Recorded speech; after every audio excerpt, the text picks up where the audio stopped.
এমনিতে এই গানটা ভাবলাম এই সকালবেলা সাধনাটা কেমন ধ্বংস করে দিল।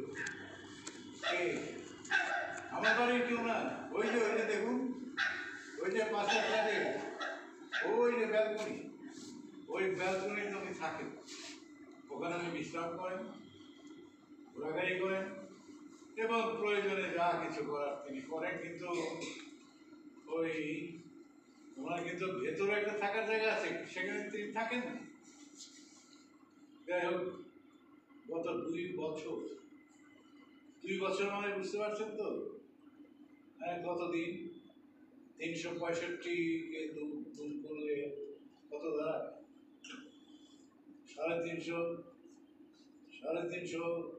আরো তার সাথে যোগ করেন 15, 730 দিন যাবৎ এই অত্যাচার আমি সহ্য করেছি।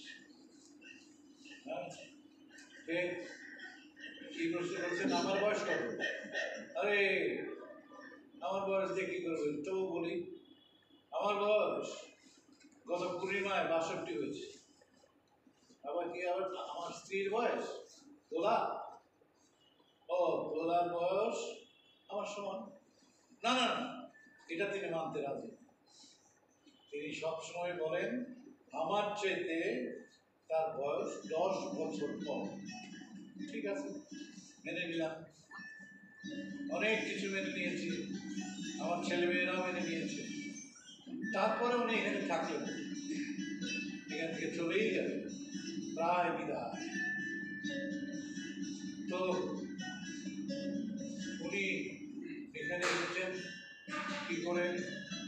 কে নিয়ে এলো? এক ভদ্রমহিলা। এই ভদ্রমহিলার কথা বললেই সবার মনে নানা প্রশ্ন জেগে যাবে। ভদ্রমহিলা বয়স কত? ছেলেমেয়ে কত? বিবাহিত না অবিবাহিত নাকি ডিভোর্সি? অনেক প্রশ্ন। সব প্রশ্নের আমি জবাব দিতে পারতাম না, কিন্তু এখন পারি এই জন্যে যে আমার বহুবার তার কাছে দ্বারস্থ হয়েছে। তো ভদ্রমহিলা তার বিবরণ দিতে হবে। ভদ্রমহিলা মোটামুটি দেখতে বেশ ভালো এবং বাঙালি মেয়েদের চাইতে একটু লম্বাই, 5 ফুট 6 ইঞ্চি 7 ইঞ্চি। আমি তো পিতা দিয়ে মাপিনি, ওরকমই হবে। তো সেটা আছে।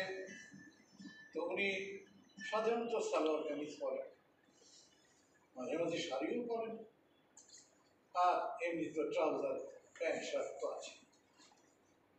কিন্তু তিনি সবসময় হাই হিল পরেন।